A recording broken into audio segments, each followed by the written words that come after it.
ओम नमः शिवाय, जय महाकाल। अगर आपके जीवन में बहुत सारी समस्याएं हैं, एक समस्या आती है, खत्म होती है, दूसरी समस्या आ जाती है, दूसरी समस्या खत्म होती है, तीसरी समस्या आ जाती है। समस्याओं से जूझ रहे हैं आप, कोई आपके घर में कोई सुख शांति नहीं है, नौकरी में पदोन्नति नहीं हो रही है, नौकरी नहीं लग रही है, या फिर कोई आपकी मनोकामना पूरी नहीं हो रही है, मात्र आपको छोटा सा उपाय करना होगा, हथेली वाला उपाय, और आपकी सारी समस्या मात्र एक ही उपाय से हल हो जाएंगी। पूज्य गुरु जी की कथा से सुनकर के और समझ करके पूरे उपाय को बड़े विस्तार से बताऊंगा, परंतु उससे पहले आप सबसे एक छोटी सी गुजारिश है कि जो लोग पहली बार आए हैं, चैनल को सब्सक्राइब जरूर कीजिएगा और वीडियो को लाइक करके महादेव जी का कोई सा भी प्यारा नाम कमेंट बॉक्स में लिखना मत भूलिएगा।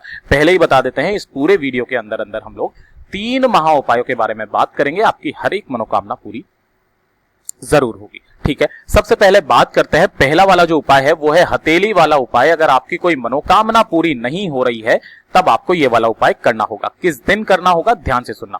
गुरुदेव ने जो इसकी तिथि बताई है वो या तो आप एकादशी के दिन कर लीजिए या फिर आप इसे प्रदोष के दिन कर लीजिए। ठीक है ना, जैसे कल एकादशी है तो कल आप कर सकते हैं, परसों प्रदोष है तो प्रदोष के दिन भी आप इसे कर सकते हैं। दोनों के दिन करने का एक छोटा सा अंतर है, वो मैं आपको बता दूंगा। ठीक है, क्या चाहिए आपको इसके लिए? आपको इसके लिए चाहिए 1 लोटा तांबे का, जिसके अंदर आपको अपने घर का शुद्ध जल भर लेना है। ठीक है, और इसके अंदर आपको गिनती से डाल देने होंगे 7 बतासे। ठीक है ना, ये बतासे तो आप जानते हो ना, 7 बतासे आपको डाल देने होंगे। ठीक है ना, और इस 1 लोटा जल को, मात्र इस 1 लोटे जल को लेकर के आप पहुंच जाओगे कहां पर? महादेव जी के मंदिर शिवलिंग के पास में। सुबह जाना चाहो तो जैसे ही सूर्योदय हो उसके 1 घंटे के अंदर अंदर चले जाना, या फिर आपको प्रदोष काल में जाना होगा। उत्तर दिशा यानी कि नॉर्थ डायरेक्शन की तरफ आपको मुंह करके खड़ा हो जाओगे, और उसके बाद में जो पूरा 1 लोटा जल आपने लिया है, जिसके अंदर आपने बतासे डाले हैं, उस 1 पूरे लोटे जल को देव आदिदेव महादेव जी पर ओम नमः शिवाय, श्री शिवाय नमस्तुभ्यम पंचाक्षरी मंत्र या षडाक्षरी मंत्र का स्मरण करते हुए कुंदकेश्वर महादेव जी के नाम से, कब? कुंदकेश्वर महादेव जी के नाम से आपको समर्पित कर देना होगा। जब यह जल बहता बहता जलाधारी से नीचे की तरफ में आएगा तो आपको क्या करना होगा? अपना दाहिना हाथ इस जलाधारी पर, यहां पर आपको टच करना है और आपकी जो भी मनोकामना है वो देव आदिदेव महादेव जी से कह देनी है। हथेली टच करके जलाधारी पर आपको मनोकामना कह देनी है। ये वाला जो उपाय करोगे, ये वाला आप करोगे प्रदोष के दिन। ठीक है ना, लेकिन आप तो बता रहे हैं कि कल तो एकादशी है, एकादशी के दिन इस वाले उपाय को कैसे करेंगे? तो ध्यान से देखना, एकादशी के दिन जब आप इस जल को चढ़ाएंगे तो एकादशी के दिन आपको यहां पर हथेली नहीं लगानी है, आपको साइड में उत्तर दिशा की तरफ मुंह करके आपको खड़ा हो जाना है, और 3 बार आपको एक मंत्र बोलना है, एक शब्द बोलना है, वो होगा स्वधा स्वधा स्वधा। ठीक है ना, ये वाला उपाय मैं कई बार आपको बता चुका हूं, हर एकादशी के दिन मैं आपको याद दिला देता हूं। 3 बार आपको स्वधा स्वधा स्वधा बोलना है और अपनी मनोकामना कह देनी है। अगली एकादशी या प्रदोष आने तक आपकी जो भी मनोकामना होगी पूरी जरूर हो जाएगी। सेम उपाय है, एकादशी के दिन कैसे किया जाता है, स्वधा वाला उपाय, और अगर आप प्रदोष काल के दिन करते हो, प्रदोष के समय पर, तब आपको हथेली लगा करके ये उपाय करना होगा। ये हो गया पहला उपाय।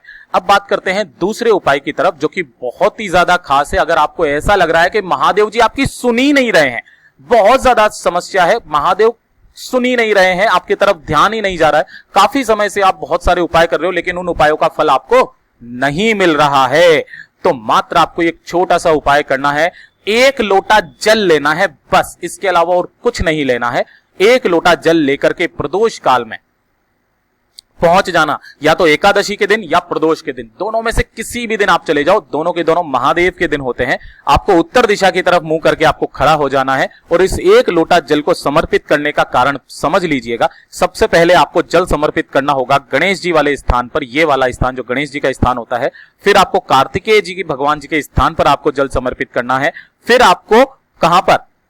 माता अशोक सुंदरी के स्थान पर जल समर्पित करना है, और उसके बाद चौथे नंबर पर आपको माता रानी के हस्त कमल पर जल चढ़ाए बिना मत भूल जाना, इस हस्त कमल पर भी आपको जल चढ़ाना है।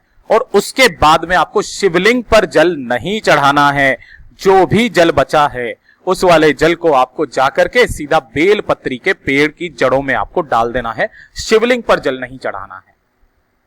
अब ऐसा क्यों कहा गया? तो गुरुदेव की एक बार मैं कथा सुन रहा था, उन्होंने एक चीज बताई थी कि जो व्यक्ति, महादेव जी भी सोचेंगे, जो व्यक्ति मेरी इतनी सेवा करता था, आज उसने मेरे ऊपर जल ना चढ़ा करके बेलपत्री के ऊपर जल चढ़ाया और वो इतना ज्यादा परेशान हो गया है, तो उन्होंने माता रानी जो पार्वती मैया है उनसे बोला भी था कि अगर कोई मेरे ऊपर जल ना चढ़ा करके बेलपत्री पर जल चढ़ा देगा और आपके हस्तकमल पर जल चढ़ा देगा, तो उसे उसके उपायों का दुगना फल देना, जितना उसे चाहिए उसका दुगना फल उसे प्रदान होना चाहिए, ऐसा दिया था। ठीक है ना? तो तब आपको लेकिन करना कब है ये वाला उपाय? जब आपको लगता है महादेव सुन ही नहीं रहे हैं, आपके तरफ कोई ध्यान ही नहीं है, उसी वक्त पर आपको ये वाला उपाय करना होगा। आपको दुगना फल भी प्राप्त होगा, जो मनोकामना होगी आपकी पूरी जरूर होगी। मात्र एकादशी या प्रदोष के दिन, आपको त्रयोदशी के दिन इस वाले उपाय को करना होगा। बहुत ही अचूक उपाय है। अब काफी सारे लोग बोलेंगे कि भैया तो फिर हम महादेव जी को जल ही नहीं चढ़ाएं क्या? नहीं, आप जल चढ़ाइए, कोई दिक्कत नहीं है, लेकिन जब आप इस उपाय को करेंगे, इस उपाय को करते वक्त में आपको महादेव जी की शिवलिंग पर जल ना चढ़ा करके बेलपत्री के पेड़ में जरा आपको चढ़ा देनी है। गुरुदेव ने बताया था, इसका साक्षात प्रमाण आपको स्कंद पुराण में मिलता है, श्रीमद् भागवत गीता में मिलता है और मत्स्य पुराण में भी मिलता है। जरूर कीजिएगा। अब जो तीसरे उपाय के बारे में बात करते हैं, जो कि तीसरा उपाय होगा आपके घर में धन संपदा वैभव का, है ना, घर में कलेश का, घर में माता लक्ष्मी जी आपके घर में वास नहीं कर रही हैं, तब आपको ये वाला उपाय करना होगा। एकादशी और प्रदोष के दिन, दोनों दिन आप इस वाले उपाय को कर सकते हो, एकादशी या फिर प्रदोष के दिन, है ना, प्रदोष मतलब त्रयोदशी के दिन आप ये वाला उपाय कर सकते हो।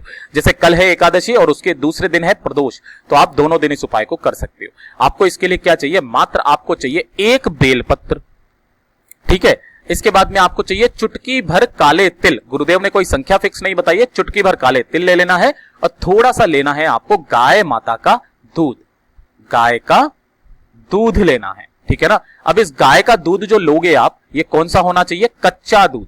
कच्चा दूध मतलब जो कि एक बार भी गर्म नहीं किया गया हो, ऐसा दूध आपको लेना होगा, ठीक है। और उसके बाद में ये तीन चीजें हो गई, बेलपत्र, काले तिल और गाय का दूध, ठीक है ना, कच्चा दूध। आपको लेना होगा एक स्टील का लोटा। देखिए, इस वाले उपाय में आप तांबे के लोटे के अलावा आप कोई सा भी लोटा ले लेना, लेकिन तांबे का मत लेना, इसीलिए मैंने आपको स्टील का लोटा बताया है, ठीक है ना, क्योंकि दूध उसके अंदर से नहीं चढ़ाया जाता है, ठीक है। अब आपने ये एक स्टील का लोटा ले लिया, सभी चीजों को, एक बेलपत्र को इसमें डाल दो, काले तिल इसमें डाल दो, थोड़ा सा, अगर ज्यादा नहीं है तो थोड़ा सा दूध ही आप डाल दीजिए, और अगर खाली बच जाता है तो पूरा का पूरा लोटा अपने घर के शुद्ध जल से आप भर लेना। और इस लोटे को लेकर के आपको 3 जगह पर जल चढ़ाना होगा। ध्यान से सुनना, समझने की कोशिश करना। सबसे पहले आपको जाना होगा कहां पर? पीपल के वृक्ष के पास में, ठीक है ना, पहले नंबर पर। जब आप पहले नंबर पर यहां जाओगे, उसमें से थोड़ा सा जल, ध्यान रखना उसमें से एक भी सामान जो है वो गिरना नहीं चाहिए, केवल आपको जल समर्पित करना है, ठीक है ना। उसमें से बेलपत्र और काले तिल नहीं गिरने चाहिए। किनके नाम से करोगे? पिपलेश्वर महादेव जी के नाम से जल यहां पर आपको समर्पित कर देना होगा। अरे कर दोगे। उसके जस्ट बाद में आप जाओगे कहां पर? बेलपत्र के वृक्ष के पास में। बेलपत्र के वृक्ष के पास में यहां पर आपको थोड़ा सा जल उसी में से, है ना, क्या करना होगा? समर्पित कर देना होगा। ओम नमः शिवाय, श्री शिवाय नमस्तुभ्यम का स्मरण करते हुए, और जो लास्ट में जो जल बचा और पूरी सामग्री, काले तिल और जो बेलपत्री बची है, वो पूरा का पूरा लेकर के आपको महादेव जी की शिवलिंग के ठीक ऊपर ओम नमः शिवाय, श्री शिवाय नमस्तुभ्यम पंचाक्षरी मंत्र या षडाक्षरी मंत्र का स्मरण करते हुए आपको हरिहर महादेव जी के नाम से, हरिहर महादेव जी के नाम से आपको ये पूरा का पूरा लोटा यहां पर समर्पित कर देना होगा, ठीक है ना। लोटा समर्पित कर देने के बाद 2 मिनट यहां पर खड़े होकर के अपना नाम और गोत्र बोल करके आपको महादेव जी से विनती करनी है कि हमारे घर में धन लक्ष्मी नहीं आती है, बहुत ही ज्यादा कष्ट में जीवन बीत रहा है, कोई ना कोई बीमार पड़ा हुआ रहता है, परिवार में सुख समृद्धि नहीं है, अगर धन आएगा तो सुख समृद्धि भी आएगी, अपनी जरूरतों को पूरा जरूर कर पाएंगे। पूज्य गुरुजी के ये सभी उपाय बहुत ही खास और अचूक है। आपको अगली एकादशी या अगली प्रदोष तक आपको जो है पूरे के पूरे उपायों का खास फल आपको देखने के लिए मिल जाएगा। पूज्य गुरुजी ने जैसा बताया वैसा आसान भाषा में आपको बताने का पूरा प्रयास किया। वीडियो पसंद आए तो लाइक जरूर करना, चैनल को सब्सक्राइब जरूर कीजिएगा।